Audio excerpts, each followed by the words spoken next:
সুপ্রভাত বন্ধুরা, কেমন আছো সবাই? আশা করি প্রত্যেকেই ভালো আছো। প্রত্যেকে ভালো থাকো, সুস্থ থাকো এই কামনা করে আজকে একটা অন্যরকম ব্লগ নিয়ে এসেছি তোমাদের সাথে শেয়ার করার জন্য। দেখো, প্রথমেই দেখতে পাচ্ছ একটা ছোট্ট বাচ্চা ফুলের মতো মেয়ে, সে কিন্তু ঠাকুরকে ফুল দিচ্ছে। হ্যাঁ, আমার স্কুলের আজকে সব বাচ্চাদের নিয়ে একটা সুন্দর অনুষ্ঠান, সাংস্কৃতিক অনুষ্ঠানের আয়োজন করেছি আমরা। তারই কিছু মুহূর্ত তোমাদের সাথে শেয়ার করব। কবিগুরু রবীন্দ্রনাথ এবং কাজী নজরুল ইসলাম দুজনেরই মহান মানুষের জন্ম এই মে মাসে। কিন্তু মে মাসে গরমের ছুটি থাকার জন্য, অতিরিক্ত গরমের জন্য সেই মাসটা ছুটি ছিল, গরমের ছুটি ছিল, যার ফলে কিনা সেই সময় আমরা কোনো অনুষ্ঠান করতে পারিনি। তাই তারই স্মৃতির উদ্দেশ্যে আমরা আজ একটা ছোট্ট অনুষ্ঠানের আয়োজন করেছি। তো ছোটরা ওরা কিন্তু কেউই কিছু সেরকমভাবে শেখে না, তো নিজেরাই নিজেদের মতো করে একটা কেউ গান, কেউ নাচ, কেউ আবৃত্তি, এরকম মানে নিজেরা তৈরি করে এসেছে। কবির উদ্দেশ্যে তারা উপস্থাপনা করবে।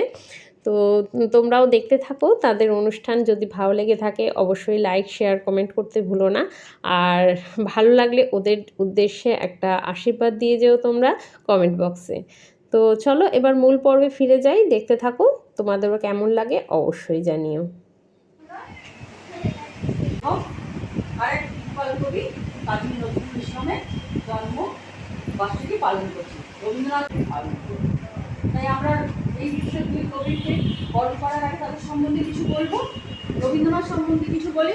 রবীন্দ্রনাথ ঠাকুরকে নাম জাতির বাদ দিলে বাঙালির জাতি, বাঙালি ভাষার কথা ভাবাই যায় না। তিনি হচ্ছেন রবীন্দ্রনাথ ঠাকুর। 1861 সালে 7ই মে জোড়াসাঁকো ঠাকুর বাড়িতে জন্মগ্রহণ করেন। আর তার পিতা ছিলেন কে? একজন বিখ্যাত মানুষ, দেবর্ষী দেবেন্দ্রনাথ ঠাকুর। কবিতা, গান, প্রবন্ধ প্রভৃতি রচনা করেন এবং প্রত্যেকটা বিষয়ে তার দক্ষতার পরিচয় রাখতে লাগেন। রবীন্দ্র নজরুল জয়ন্তীটা কি? দুজন মহান ব্যক্তিকে নিয়ে তাদের স্মরণে আমরা কিছু বলবো, কিছু অনুষ্ঠান করবো। তোমরা কিছু অনুষ্ঠান করবে, তাদের সম্পর্কে আমি কিছু বলি। রবীন্দ্রনাথ ছিলেন একজন ঔপন্যাসিক, দার্শনিক, একজন লেখক।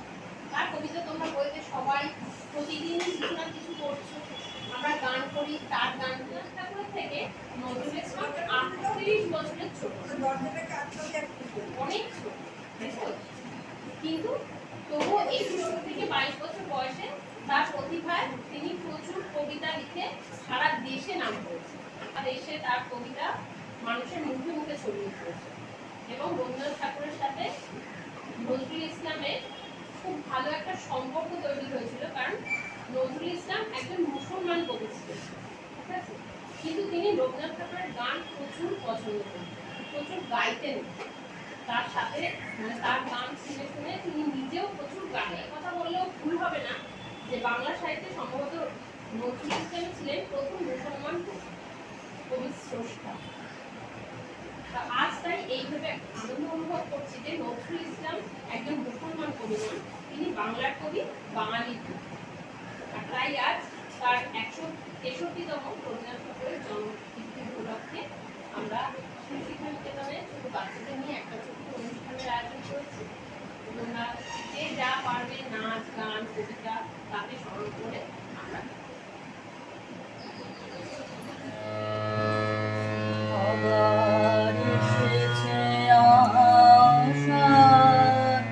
আকাশ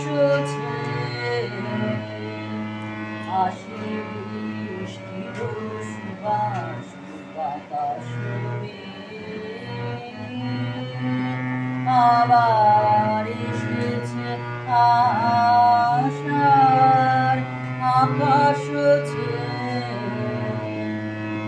এই পুরাতন হৃদয় আমার আজি পুলকে দুলিয়া উঠেছে আবার বাজি মার বানিয়েছে আশার আকাশ তার লেখা একটা গানের একটুখানি গাইছি। অঞ্জলি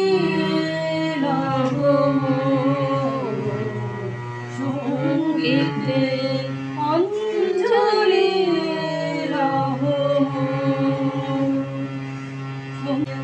প্রদীপ শিখা সম কাঁপিছে প্রাণ মম।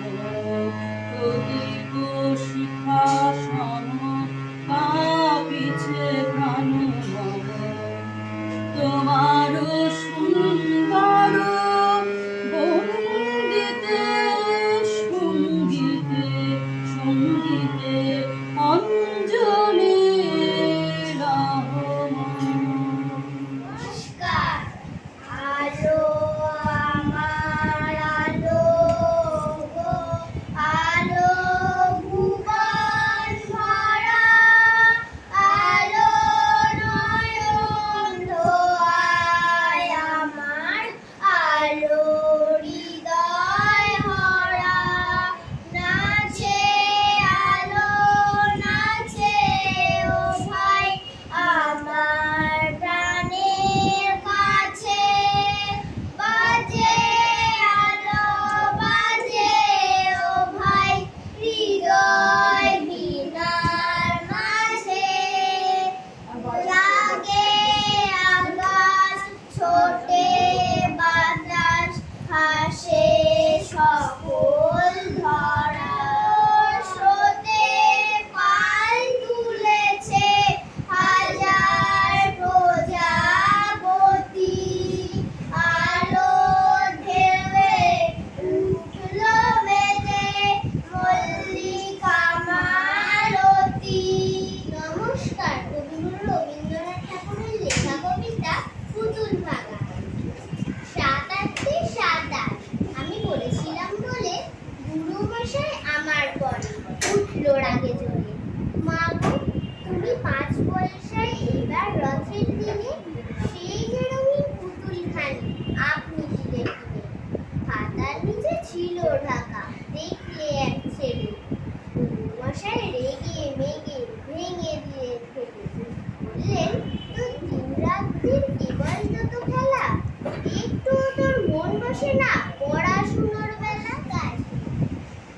কাটবে রানী কাটবে রানী, পেয়ারা তুমি খাও।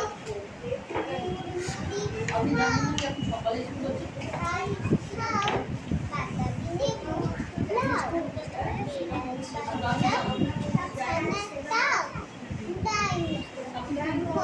সাড়ে ৯টা থেকে স্কুল। এই খাও দুদিন হোক সবাই মঙ্গল জড়িয়ে তারপরে আবার কি হবে সকল একলা খেলে ডুবিয়ে হলো, তবে যে ভারী ন্যায় গুছিয়ে ফুটুস ফাটুস যাও। রবীন্দ্রনাথ ঠাকুরের লেখা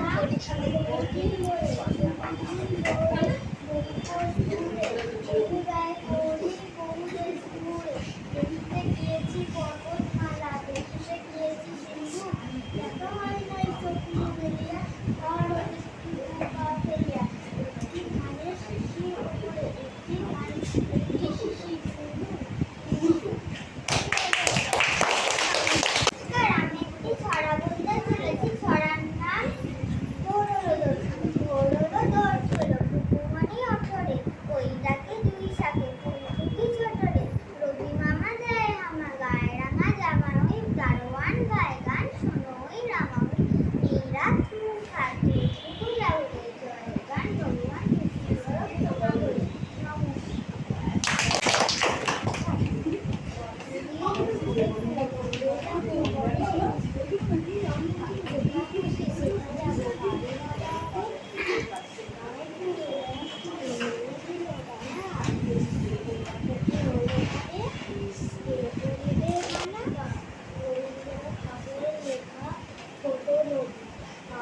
জল তরঙ্গে ঝিলমিল ঝিলমিল ঢেউ তুলে সে যায় বুকে শত জল দোলি ধরায় বকুল চাপার কলি দিঘির বুকে শত জল দোলি ধরায় বকুল চাপার কলি চঞ্চল ঝরনার চল চল চলি মাঠের পথে সে খায় জল তরঙ্গে ঝিলমিল ঝিলমিল ঢেউ তুলে সে যায় জল তরঙ্গে ঝিলমিল ঝিলমিল ঢেউ তুলে সে যায় শুকনো পাতার নূপুর পায়ে নাচিছে ঘূর্ণি বায় জল তরঙ্গে ঝিলমিল ঝিলমিল ঢেউ তুলে সে যায় তরঙ্গে ঝিলমিল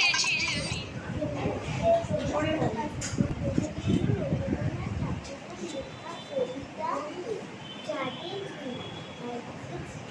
ধরে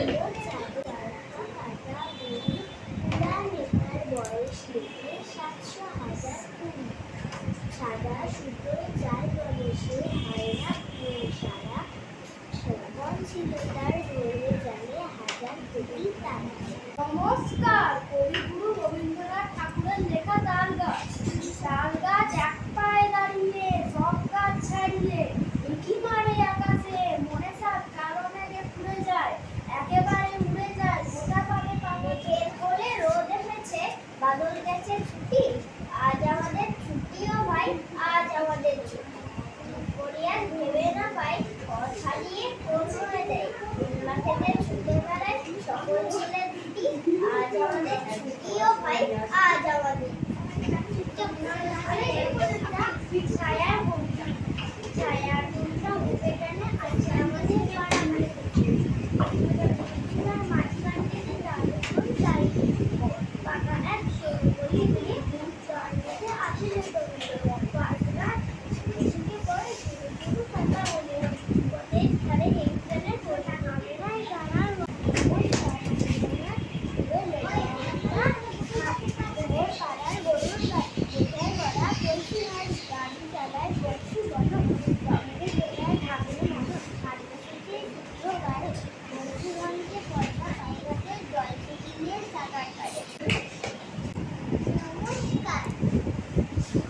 প্রজাপতি প্রজাপতি কোথায় পেলে খাই এমন রঙিন পাখা প্রজাপতি প্রজাপতি কোথায় পেলে খাই এমন রঙিন পাখা তুমি তুলে তুলে তুলে মন খাও মোর বন্ধু সেই মধু দাও তুমি তুলে তুলে তুলে মন খাও মোর বন্ধু সেই মধু